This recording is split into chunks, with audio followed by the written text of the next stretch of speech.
Sorry Iram, meeting काफी लंबी थी, इस वजह से तुम्हें फोन नहीं कर पाया। अभी भी बिजी हूँ काफी, हम लोग डिनर पे जा रहे हैं बाहर। 3-4 घंटे तो लग जाएंगे। तुम कहो तो फ्री होके कॉल करता हूँ तुम्हें। जी नहीं, आप मुझसे अभी बात करेंगे। अच्छा चलो करो बात। अच्छा ठीक है, ये तो बताएं कि वहाँ का मौसम कैसा है। मौसम तो औसम है, लेकिन एंजॉय करने का वक्त ही नहीं मिल पा रहा है। जैसे ही फ्लाइट से उतरे हैं सीधा होटल पहुंचे और होटल पहुंचते ही नॉन स्टॉप मीटिंग्स। वैसे पता है, मैं ये सोच रही थी कि मैं सुबह की फ्लाइट से वहाँ आ जाती हूँ, तब तक आपकी मीटिंग्स भी खत्म हो जाएंगी और आप मौसम को मेरे साथ एंजॉय भी कर सकेंगे। असल में यहाँ पे इरम जो लोग भी इनवाइटेड हैं उनमें से किसी की भी फैमिली साथ नहीं आई है, तो अगर किसी एक की भी फैमिली साथ आई होती तो तुम्हें भी बुला लेता मैं। ये क्या बात हुई? जो लोग अकेले आए हैं वो भी तो अपनी गैदरिंग एंजॉय करेंगे ना। अब जरूरी तो नहीं है कि हर किसी की फैमिली हो। हाँ इसलिए तो कह रहा हूँ, मुनासिब नहीं है ना। हम लोग कभी स्पेशली अकेले आ जाएंगे, अकेले प्लान बना लेंगे आने का। तो आप हर चीज में इतनी एहतियात करते हैं।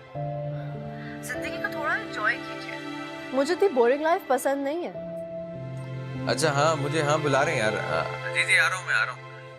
इरम मैं जा रहा हूँ, बाद में बात करता हूँ। ओके।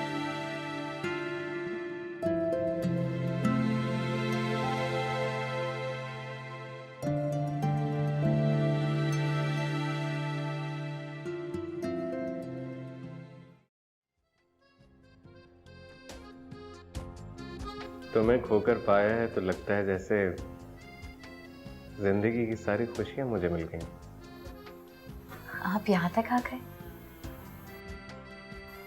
मुझे यकीन ही नहीं आ रहा, लेकिन आपसे पहले आपकी खुशबू को मैंने यहाँ ढूंढ लिया था। मेरा दिल कह रहा था कि आप यहीं गई हैं, मेरे आसपास। खामोशी से जब मेरे दिल में आई थी तो दबे पांव जाने की क्या जरूरत थी। तुम्हारे ना होने के बाद मुझे अंदाजा हुआ कि फूलों का खिलना और मुरझाना सिर्फ तुमसे था। कहां कहां तलाश किया मैंने तुम्हें। इस तलाश के बाद मुझे अंदाजा हुआ तो मेरी जिंदगी नहीं, मेरी जरूरत बन गई।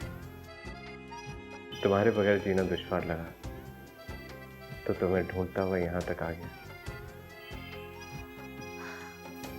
आपका शहर छोड़ना आसान नहीं था, लेकिन दिल से निकलने के लिए दबे पांव जाना जरूरी था। तुमने ऐसा क्यों सोचा? मैं अपनी जिंदगी का मालिक हूं। मेरी फैमिली मेरी मोहब्बत की राह में कभी भी रुकावट नहीं बनी। हाँ, लेकिन इरम। तुमसे किसने कहा मुझे इरम से मोहब्बत है? लेकिन वो आपकी ख्वाहिश तो रखती है। लेकिन मेरी ख्वाहिश तो तुम। मुझे खौफ आता था कि कहीं मैं आपकी मोहब्बत में गिरफ्तार ना हो जाऊं और फिर आप कहीं और ना जा सके। मुझे मोहब्बत में मुब्तला करके खुद फरार के रास्ते ढूंढ रही हो। अब तो मैं तुम्हें कहीं भी जाने नहीं दूंगा।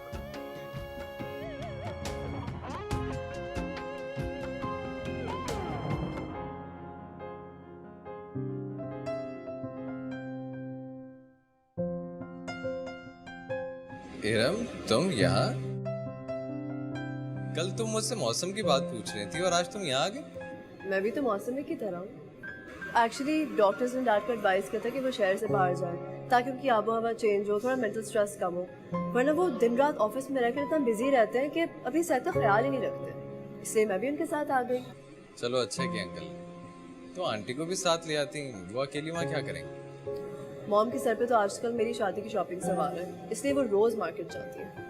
अच्छा, अंकल कहाँ हैं? डैड अपनी बड़ी आपा के पास गए हैं और मैं यहाँ आ गई हूँ। लेकिन इरम अभी तो मैं मीटिंग में जा रहा हूँ, तुम्हें कंपनी देने वाला कौन होगा? तो तुम्हें मुझे कंपनी देने की कोई जरूरत नहीं है। बस तुम जहाँ जहाँ जाओगे मैं तुम्हारे साथ जाऊंगी और मैं तुम्हें बिल्कुल डिस्टर्ब नहीं करूंगी। बस तुम अपनी मीटिंग में रहना और मैं बाहर तुम्हारा वेट करूंगी। क्या हो गया तुम्हें? किस तरह की बच्चों वाली बातें कर रही हो तुम? तुम्हारे इस तरह से होने से मैं कितना डिस्टर्ब होऊंगा तुम जानती? लेकिन मैं तो अपने डैड को हर मीटिंग में डिस्टर्ब करने पहुंच जाती हूँ। इरम ये तुम्हारे पापा का ऑफिस नहीं है, बात समझने की कोशिश करो। अच्छा आओ, शाम में मिलते हैं, मैं भी देर हो गई। ठीक है, अभी तो आप जाएं लेकिन शाम में आप मेरे साथ हो।